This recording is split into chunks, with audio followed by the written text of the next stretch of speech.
Elles s'appellent Alice Watson, Folorunso Arakija ou encore Isabel dos Santos et font partie des femmes industrielles les plus riches au monde. Malheureusement, il y a encore très peu de femmes présentes dans ce classement. Et pourtant, la valeur ajoutée que ces dernières apportent à la société lorsqu'elles se lancent dans l'entrepreneuriat est très importante et même primordiale, surtout pour nous les Africains. Alors reste jusqu'à la fin de cette vidéo parce que je t'explique pourquoi il est important qu'il y ait beaucoup plus de femmes qui se lancent dans l'industrie. Je t'invite donc à rester connecté et concentré.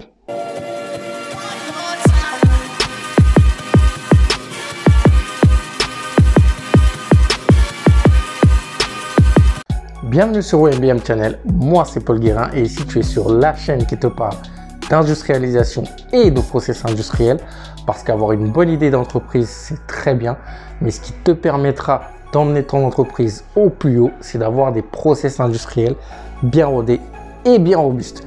Avant de commencer cette vidéo, je vais t'inviter à cliquer sur la petite cloche pour t'abonner et recevoir mes prochaines vidéos.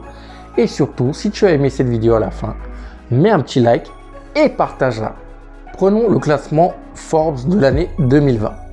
Dans ce classement, seulement 2 femmes ont réussi à se hisser parmi les 20 personnes les plus riches au monde. Et si on prend les 100 personnes les plus riches au monde, seulement 11 femmes y sont présentes. C'est encore très peu. Et prenons le cas de l'Afrique. Sur les 20 Africains les plus riches, seulement une femme, qui est Isabel dos Santos, qui est présente. D'ailleurs, sa fortune a largement diminué à cause des problèmes qu'elle a en ce moment. Mais pourquoi il y a si peu de femmes dans ce classement-là et dans l'industrie?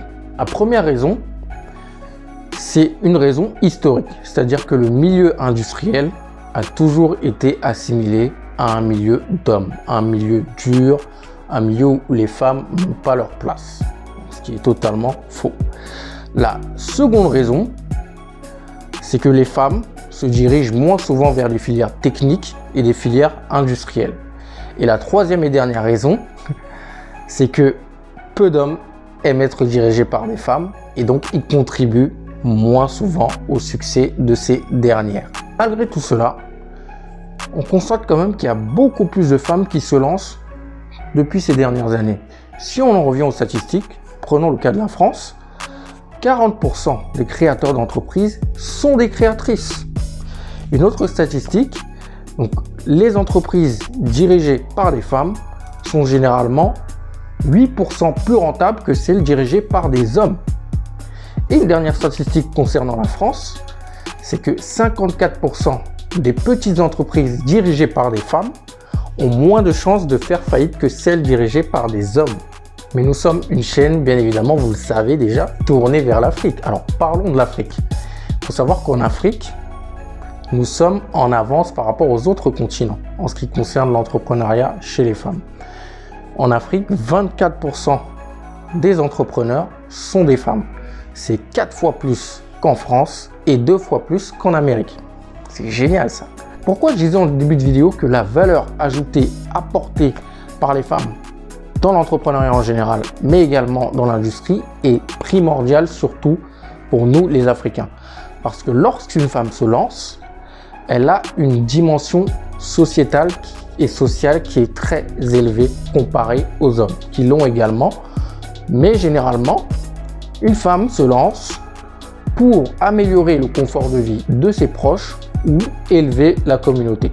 Alors que les hommes, qui ont également bien sûr une dimension sociale, mais qui est souvent reléguée au second plan, se lancent souvent pour une quête d'indépendance ou l'argent ou la gloire. Ce phénomène peut se traduire lorsque vous allez sur les marchés en Afrique, vous croisez généralement beaucoup de femmes qui sont dans le secteur informel et elles se lancent généralement dans l'agriculture qui est très important pour les Africains vu la population qui va grandir et l'éducation. Et si vous regardez aussi les coopératives qui font tout ce qui est beurre de karité, tout ce qui est cacao, il y a énormément de femmes qui font ce travail-là pour que nous ayons des bons produits par la suite.